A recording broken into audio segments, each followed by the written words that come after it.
attack by Mr. Horgan toward the contestants on The Price is Right. In their decision-making and pricing games, that is categorized as either stupid or misleading by the audience, as well as showing favoritism, is portrayed as a heel characteristic for entertainment purposes only. In actuality, Mr. Horgan isn't prejudiced against the contestants based on their sex, their ethnicity, or their intelligence.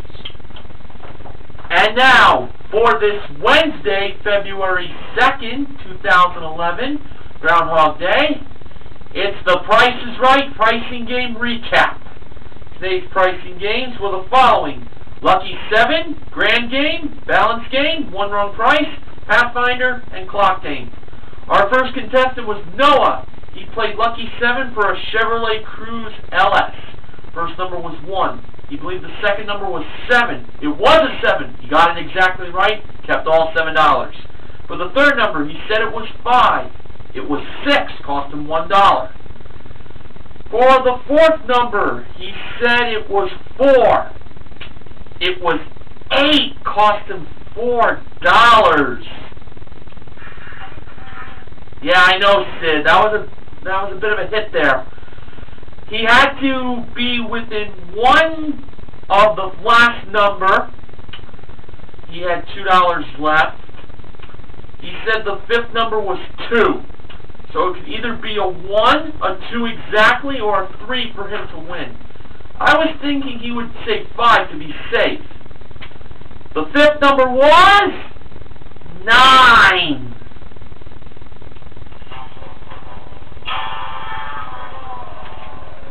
Not the number I thought it would be.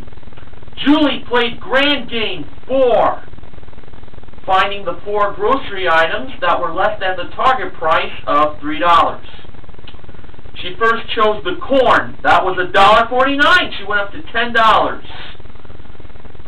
She then chose the bow tie pasta. That was $1.69. Went up to $100. She then chose the flour. That was $3.49. Had a bad feeling on that one.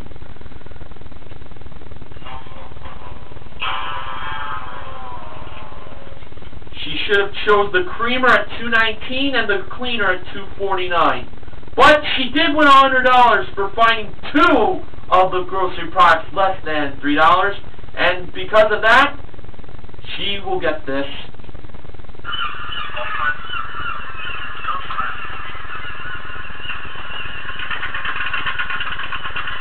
That's for her $100 win. Kyle played Balance Game for a trip to Zanzibar, Tanzania in Africa. To go along with the $265 bag he got for free, he chose the $5,000 and $3,000 bags, making a price of $8,265. The lovely Amber put the bag for the trip on the scale, and unfortunately the scales did not balance. I thought it was right, actually, $8,265, but a trip to Zanzibar, Tanzania cost $12,265. So it should have been the $7,000 bag to go along with the $5,000 bag.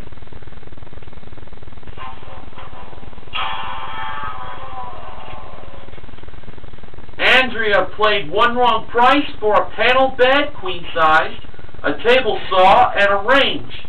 She believed the One Wrong Price was for the panel bed at $31.98 and not the table saw at $3,526 or the range at $6,711. You know, that panel bed had a price that didn't seem wrong to me, and you know what? That was right. It was $31.98. Should have been the range. That wasn't $6,711. I thought it'd be less than that. But get this. It cost $8,470. Yikes!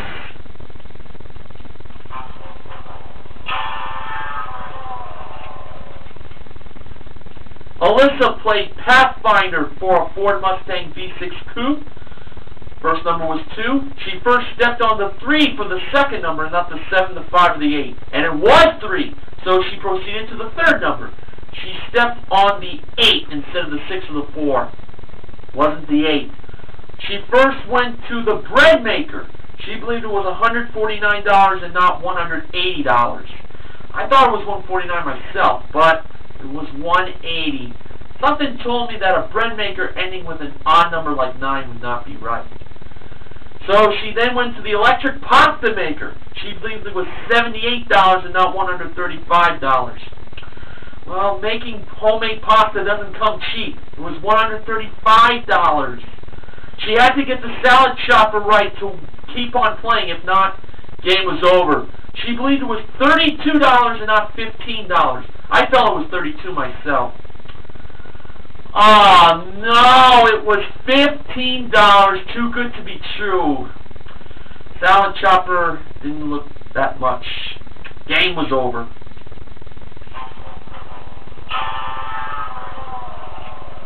The actual retail price was $23,694. Edward played clock game for women's golf clubs, a luggage set, and a trip to Palm Springs as a bonus. For his first bid on the golf clubs, after he gave his bid, he was told to go lower. Then he went higher after he gave his next bid. He then was told to go lower, and he went very fast on his speaking, so he eventually got to $818 the price, and that took him 16 seconds. Now, for the luggage set, his first bid, he was told to go higher after he gave it. Then, he gave another bid, he was told to go higher again. Then when he gave another bid, he went higher again. Then he was told to go lower, and then he kept on going lower, but unfortunately, time ran out, and he couldn't get the price of $933. But he did win golf clubs for women, so I'm sure he's going to give it to a special someone that's a female in his life. But because he won one prize, he will get this as well.